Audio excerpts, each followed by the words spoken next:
Hey guys, Hector again. I'm going to go over a few simple cues that will really help improve your deadlifting.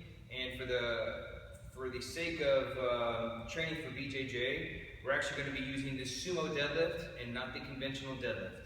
There's a lot of back and forth of, well, the conventional deadlift's better than the Sumo deadlift because you're moving the weight a greater distance, and Sumo deadlift is easier because it's a shorter distance.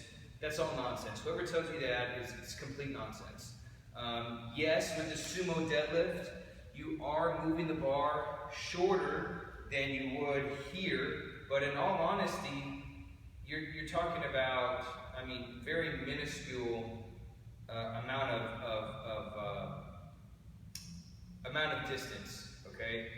Plus, whenever your legs are wider, you can lose leverage because the further apart your legs are, it's a little harder to create force and drive straight up. The most optimal way to drive force is with your feet closer together, okay? With your legs wider, it's going to be harder to drive force. Does that make sense? Okay? You don't see somebody jump like this to dunk a basketball or to catch a football that's in the air or something like that, right? You're usually going to jump from this position, okay, which is more or less where the kettlebell swing kind of comes from, that pattern, all right? But what we're going to do now is we're going to focus on keeping our legs wider for the purpose of training for jiu-jitsu, okay? Because whenever you're in someone's closed guard, and you begin to stand up to open the guard, you're going to be in this sumo type position, okay? And it's going to help you to also move more weight because you're going to be able to keep your back straighter than you would pulling conventional. It's hard to keep your back straight, okay? And eventually you could get some rounding of the back here if you're not really good at deadlifting. And since you're a jiu-jitsu athlete, not a power lifter, we're not going to train like a power lifter, okay? So, very important thing here, whenever you line up to the bar, like for me, there are different types of sumo stances. My sumo stance is a very wide stance because for me, it allows me to keep a much straighter torso, which gives me better leverage on the weights to pull more weight, okay? So if you notice on the conventional deadlift, and I get ready to pull from the conventional deadlift here, I can't keep my torso upright. And if you're someone that's got a really long torso, this is going to be even harder because now your lever that you're pulling with is a lot longer, okay? So with the conventional deadlift, I'm here, and it's going to be hard to keep my torso upright, okay? Versus if I get my legs out of the way, I can now keep my torso more upright, so it's going to be less stress in my back, and it's going to be more stress on my hips, which is where my strength is at, right? Jiu-jitsu, it's all about your hips. Strengthen your hips, and everything else falls into play, okay? So you want to make sure that whenever you step up to the bar is right on your shins, okay? Conventional deadlift, a lot of people will start and line the bar up over their shoelaces, and then they'll sit back and they'll bring their shins to meet the bar. That way they can pull from here, okay? For sumo, you're going to put your legs right up against the bar, okay? From here, just like we did on the military press hacks, you want to stay short through your abs.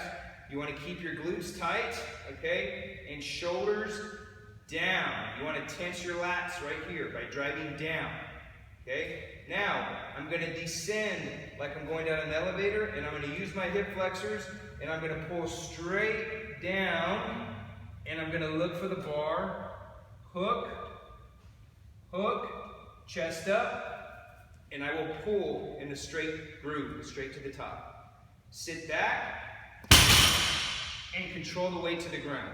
You will not drop the bar. From here, you will not drop the bar. You will simply move your hips back and guide the weight to the ground, but keep your hands attached to the bar. Very important that as you ascend to the top, the bar has to scrape your shins all the way up. You want to keep the weights as close to your hips as possible so that you're stronger. Just like on the mat, if you're trying to do a butterfly sweep, it's going to be hard when your teammate or your opponent's hips are further away. You want to get your hips underneath, that way you gain leverage to move him, right? Same thing with the deadlift. You want your hips right over the bar. The further I am from the bar, it's going to be harder to deadlift, okay? So I want to make sure that my hips are right over the bar, my shins are on the bar, my chest is up, my shoulders are down, and I'm tensing my lats here, and I'm reaching and getting my arms as long as I can. Now I'm going to find the bar and lock out. Okay? And then you'll repeat that for however many prescribed reps you have in your plans. Another thing, you're not going to do touch and go deadlifts. A touch and go deadlift is not a deadlift. A deadlift is picking up a weight from a dead position. Touch and go is what will allow you to start gaining momentum and start bouncing the weights off of the floor, okay? So you will not do this. Lock out, lock out, lock out. You will not do that. You're going to reset in between each pull.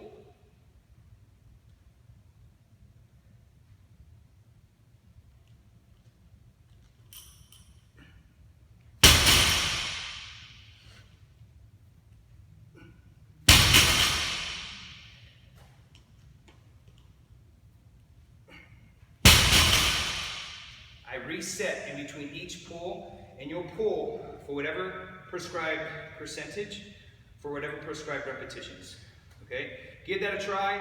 Practice on, this is what we call the wedge. The wedge is getting in tight and pulling yourself down and locking yourself between the ground, the weights, and the ceiling, okay? This position, wedge up, pull, and lock your hips, okay? You're going to finish the same way you do your clean and press. Okay? As soon as you clean the bell up, boom. Glutes tight, quads tight, abs are down, shoulders are down. Okay? Give this a try. Let me know how it goes.